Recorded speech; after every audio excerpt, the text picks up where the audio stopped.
cold last night, but tonight will be even colder. I'll walk you through who's under a freeze warning and what to expect in the morning.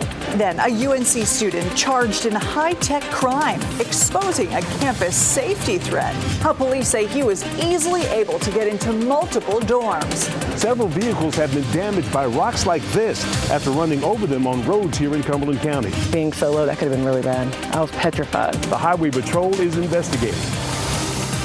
The coldest air of this season is upon us. A freeze warning is in effect. Thanks for being with us here at 7 o'clock. I'm Ashley Rowe. And I'm Dan Haggerty. It's going to get cold, so time to bring in the pets. Make sure of that. Bring the plants inside. Lows could dip into the lower 30s, even the upper 20s. Kat, windy out there, too, which makes things worse. We're going to have the wind chill to contend with as well. Tonight, we've got our freeze warning for the entire viewing area except Mecklenburg County. It's because the growing season has already ended there. This is looking like a light freeze for most of us. Not a hard killing freeze. The only exception could be Roxborough. 29 there tonight, 31 in Durham, 32 in Rocky Mount, 33 in Raleigh, 31 Southern Pines, and 33 in Fayetteville.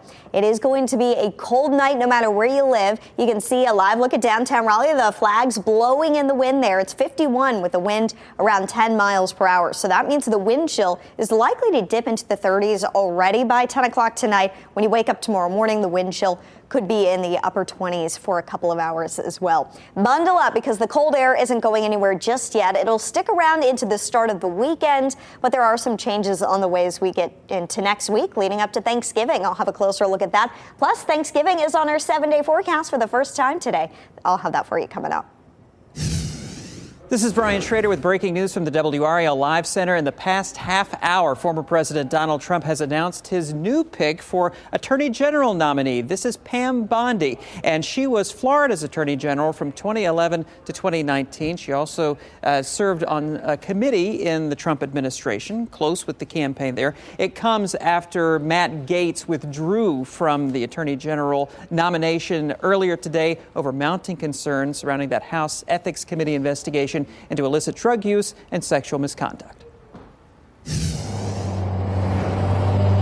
I'm Willie Danley in the WRAL Breaking News Tracker. I'm standing here on I-95 in Smithfield. You can see 7 hours after one of these lanes closed, construction crews are still working to repair that bump that was created on the highway. Take a look at this video that we captured here on the ground. You can get a closer look at that bump that I'm talking about. According to NCDOT, a construction crew was doing some repairs to the highway, and somehow the work that they were doing created that elevation. That elevation caused cars that drove over it to go airborne. The speed limit here on I-95 is around 65 miles an hour, so you can imagine a car driving that fast going over that hump could cause quite a bit of damage. The initial time of repair was 4 p.m., but now they're not sure it's going to be done until tomorrow. Take a listen to this. This is what police heard when the call went out for this. I-95 northbound near the 95 mile marker. A construction company has caused a large piece of the roadway to elevate, which is causing cars to go airborne. This just happened. Go ahead. It's a pretty scary situation to be in out here on the highways. I can see behind me that elevation has not changed at all, so the construction crews that are out here are anticipating to be out here for the rest of the night. We're going to stay on top of this story and keep you updated when I-95 is back fully open. In Smithfield, Willie Danley, WRAL News. A UNC student is charged in a high-tech crime, cloning his key fob to get into places he shouldn't.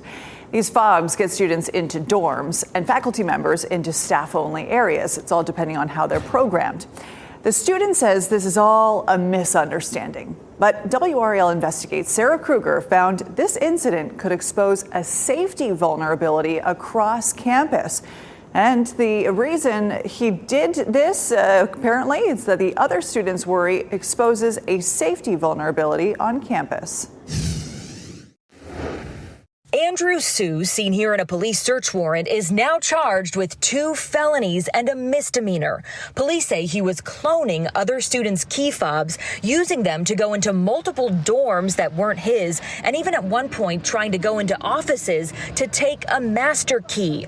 That's scary to other students. Obviously, it's scary, but I think it's something that's happening more and more. I mean, you know, they always tell you to be mindful of, you know, going on free coffee shop Wi-Fi, stuff like that. I talked to a cybersecurity expert. He said to clone someone else's key fob is pretty simple. You just need a couple pieces of equipment that cost less than $200. So it's very easy to copy, and for someone else to then steal your credentials. Cyber expert Grant Gibson says all you need is something called an RFID reader. That stands for radio frequency identification. Police say they found one of those in Sue's dorm room, along with 3 cards and 3 fobs. How easy is it to be discreet when doing this? So you have to be within a few meters. But if you have a device that's just set to scan for this, right? It can be in your backpack. It can be in a pocket. You don't have to hold it. You don't have to point it. You don't have to make it obvious. UNC staff noticed irregularities that led them to catch on to what was happening, but it took about 2 months. Why do you think places like universities don't use something more sophisticated? But it's expense. It costs a lot of money. It takes time. And it's not been seen as a huge problem until recently. According to a search warrant, Sue claims he copied the fobs to get into a friend's dorm more easily. Sue's attorney sent me a statement calling it an unfortunate misunderstanding with no malicious intent, saying his client is a Dean's List student who attends UNC on scholarships that cover his full tuition. Still, it troubles some students as it exposes a security vulnerability. That is something that really worries me. Sarah Kruger, WRAL News, Chapel Hill. So Sarah asked UNC if this incident has prompted them to tighten security. In response, they said, "We will examine current protocols and implement additional security enhancements to further strengthen residence hall security as necessary." UNC also told us the student charged is still enrolled at the university. Now, if you're just getting to the news tonight, this evening, let's get you caught up on everything that's going on. Here are the 5 things you should know right now. The death investigation this week in Cary, where 3 people died, appears to be 2 murders and a suicide. That's according to search warrants obtained today. Investigators saying Xavier Holton had a gun near his body when police found him. His girlfriend and mother were found dead in another room. Holton's stepfather tells WRAL the 19-year-old was supposed to see a therapist this week. A Duke Energy lineman has died after what the power company is calling a tragic incident in Sanford. It happened last night as crews worked to restore some power in the area. High winds caused numerous outages. We're asking Duke and police what happened, what the specifics were. Duke Energy says they're reviewing the incident and are asking for some privacy for the family. A man faces charges connected to a shooting on NC Central's campus during homecoming weekend. Jarek Woods turned himself into Orange County deputies. He's in jail now without bond. This shooting was one of 2 that happened that day. An assistant professor was charged in connection to the first one. In all, 4 people were hurt. Governor Cooper fired the woman in charge of Rebuild NC. That's the group tasked with housing recovery after natural disasters. We told you all about this earlier this week. Laura Hogshead led the group for 6 years, overseeing recovery after Hurricanes Matthew and Florence. Thousands of people are still waiting for help after those storms, and the program is short $300 million to make it happen. Pryor Gibson will replace Hogshead. The governor's office declined to comment. Remember the fireworks debacle at Dix Park this summer? Heavy rain hit downtown and the show was less than spectacular. Well, WRAL requested the documents and we found the city didn't have to pay full price for that. They had to pay $30,000 deposit, but the full price would have been $60,000. Boy, this is a strange story. So someone is throwing these big rocks onto roadways near Hope Mills. It sounds like it could be a prank, but of course this is something that could be very, very dangerous. Several vehicles have been damaged, as you can see here. WRAL's Gilbert Bays spoke with one woman who almost hit one of these rocks with her 2-year-old in the back seat. Well, these rocks are known as riprap. You find them at construction sites near roadways. This happens to be near Chickenfoot Road. The problem is someone is taking rocks about this size, putting them in the road, and vehicles are running over top of them. Being so low, that could have been really bad. I was petrified. Clarissa Bradshaw is talking about her recent close encounter with a large rock just outside her neighborhood off Chickenfoot Road. She was in her low-riding Honda with her 2-year-old son when out of nowhere a large rock appeared. He called me, needed something, so I just turned just probably not even a second. And when I turned back, the boulder was in the middle of the road, and I had to jerk the car completely, move out of the way, or else I was definitely going to hit it head on. Fortunately, Bradshaw missed the rock, but others weren't so lucky. They tried to repair this one and bend it back out for the customer, but it's going to have to be replaced as well. Jared Carter is a manager at Black's Tires. His shop has worked on several vehicles that have run over large rocks on Chickenfoot and Sand Hill roads. It can really wreak some havoc. If you hit it on the inside, both of these hit on the outside of the wheel. So if it does hit on the inside, you can cause suspension damage and other things. I mean, the repairs can get pretty costly. Experts say running over a large rock that causes a blowout could make the driver lose control and crash. It's just sad that someone would purposely put him in the middle of the road to hurt people. Like, there's children around, like I could have got hurt, my son could have got hurt. I mean, it could have been devastating. So right now, the Highway Patrol is investigating. Anyone with information about how these rocks are ending up on the road should get in touch with them. In Cumberland County, Gilbert Bays, WRAL News. Rural hospitals keep closing around the country and in North Carolina. It's forcing patients to travel far away to get treatment, and that's got a lot of ripple effects. Doctors were relocated, nurses were relocated. With that comes the domino effect of patients now not knowing where their doctor is going to be, or even if they can see that doctor anymore. Now look, if you live in the city or you live in the suburbs, this affects you too. What it means for your hospital and the solution that could fix things. After the break.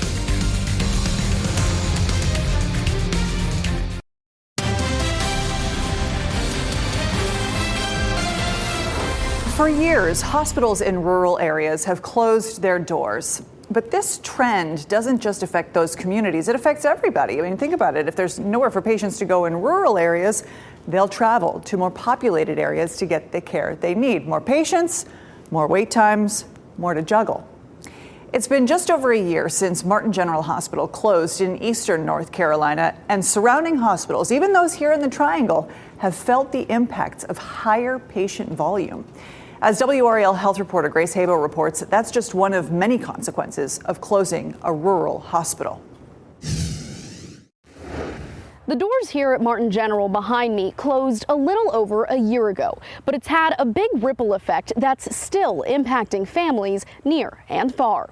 Signs once pointing to safety in Williamston, now covered, battered, bruised. It really kind of makes you sick to the gut. You've got nowhere to go. You've got no support. Martin County native Yancey Warren passes by the unused medical drive often, hoping the reason he saw me there was to share news of the hospital reopening. Really, as a patient, it's kind of scary because, you know, your life-threatening issues can be within minutes. You know that you don't have a place to go to. You've got to go to Greenville, Edgecombe, wherever you got to go, and then every minute is part of your life you could be losing. The slow closure began in 2019. First to go was maternity care, followed by the ICU, and eventually the remaining medical and surgical units over the next 4 years. Now, even the hospital's website tells patients to reroute to ECU Beaufort, 22 miles south. Quorum Healthcare was operating the hospital at the time. On August 3rd at 8:30 a.m. they came in, had a meeting with the staff there, and let us know that they were filing bankruptcy. Williamston Mayor Dean McCall pulled double duty, also working at Martin General as a physical therapist. Just 2 hours after that 2023 hospital-wide meeting, he said the entrances and the emergency department were closed. Doctors were relocated, nurses were relocated. With that comes the domino effect of patients now not knowing where their doctor is going to be, or even if they can see that doctor anymore. The area is served by 5 fire and EMS departments. The region's rural terrain on its own already presents many challenges. Seconds do count in my job, in our profession. Williamston Fire and Rescue Chief Michael Peaks says average transport times have now climbed from about 5 minutes to nearly 20 after the closure. Located about an hour and a half from both Raleigh and the Outer Banks, Martin General sits right along a main travel route for families heading to the beach every year. With crews tied up in longer calls, the possibility nobody is available for the next emergency is an increasingly worrisome reality. Our job, our business is what if. So we have to prepare for the what if. What if the next call comes in while we're tied up on this one? So we're having to grow and having to adapt to waters that we've never charted before. Waters Yancey Warren wishes they weren't in. Completely having a building that's shutting down and dead, it's not good. At least you have the emergency room, part of something to utilize. In Martin County, Grace Haba, WRAL News. Wow, a real conundrum there. And you know, more hospitals may close in the years ahead. The Center for Healthcare Quality and Payment Reform says at least 5 other North Carolina hospitals are at risk of closing. Just 3 weeks ago, Washington Regional Medical Center declared bankruptcy. It's just 30 minutes east of Martin General. This is part of a trend nationwide over the last 20 years. UNC's Shep Center has been keeping track of this since 2005. They've got this map of rural hospital closures nationwide. You see the blue dots there? Those are hospitals that closed. The yellow dots are hospitals that converted. That means they don't have inpatient services, but they do offer some other healthcare services. There are 193 dots on this map, representing 193 situations similar to what Grace just described in Martin County. In the time that these hospitals closed, the CDC found the death rate from heart disease, cancer, injury, stroke, all increased among adults in rural areas. So what can we do about it? Enter the Rural Emergency Hospital Program, or REH.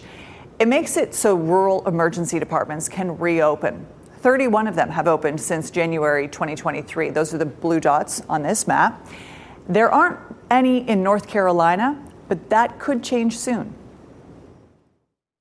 It's a daunting process, but one we're taking on and trying to be a real trailblazer for the country. So what will it take to make that happen here? Grace Haba gets some answers in the second part of this story, and that is coming up tonight at 10 o'clock on WRAL News on Fox 50. What an important topic. My dad lives in one of those rural areas. I know what it's like. All right, thank you. Good stuff. So let's check out some of our weather here, specifically in the North Carolina mountains today. Cold weather, that means a little bit of snow sometimes, even a couple of flurries coming down in that area. This is what it looked like in Boone.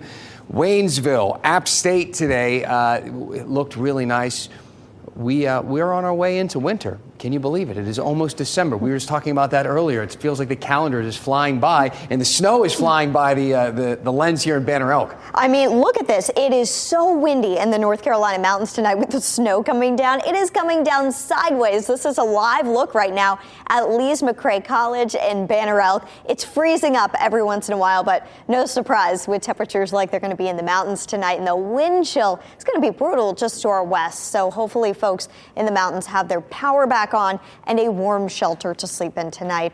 Certainly thinking about those folks off to our west. All this snow is coming in from the northwest. It'll continue tonight into early tomorrow morning. The northeast getting some much needed rain. It's been a while for them since they've seen much rain.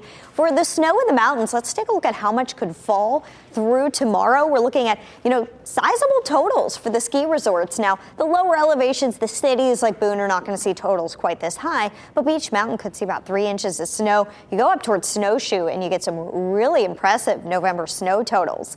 For tonight, locally, no snow in the forecast, but we've got the cold with us. Freezing temperatures possible. 33 is our forecast low at RDU. The more rural communities around Wake County may see their first freeze of the season, and many other parts of our area. I'm not so sure that RDU, though, for record-keeping purposes, will have their first freeze tonight.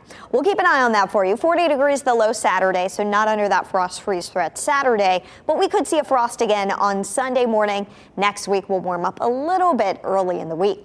Here's your weekend forecast. Looks pretty good. Dry, but chilly and breezy tomorrow and Saturday. 52 tomorrow. It's going to be even colder than it was today. 59 on Saturday. Sunday, it's less windy, a little warmer. 64, more sunshine. It should be a beautiful day Sunday. And Saturday looks good for the Raleigh Christmas Parade. Bundle up, though. Make sure that you've got your jacket, your blankets with you. If you're headed out and participating in the parade early, temperatures are going to be in the low to mid 40s. By 9 a.m., 47. And by the time Santa arrives, temperatures will be in the mid 50s again.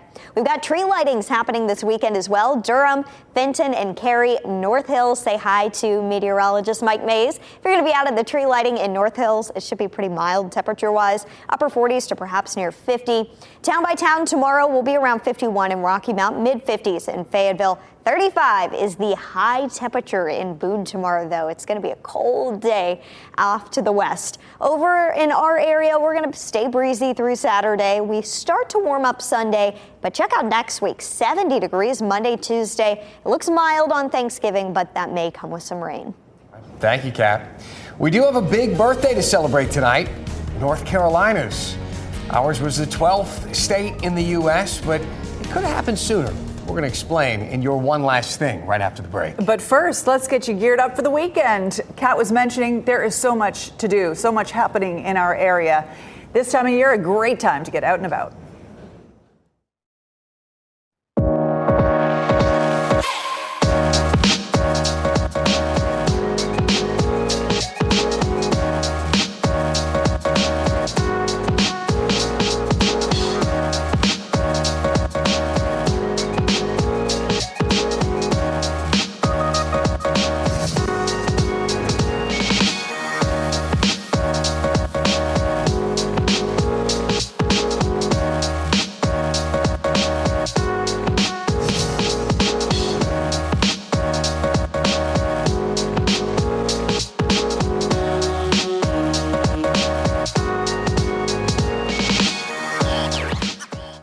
All right, one last thing before we go. Today is North Carolina's 235th birthday. Yeah, on this day in 1789, North Carolina ratified the U.S. Constitution.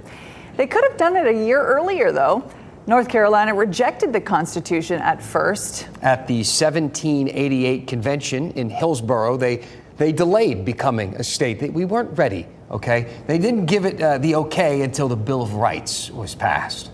Lawmakers made that decision at the State House in Fayetteville. At the time, they thought that could become the state capital. Raleigh got the nod in 1793. The State House in Fayetteville burned down in 1831. Thanks for joining us tonight. Our next newscast is at 10 on Fox 50 and 11 on WRAL. Have a good one.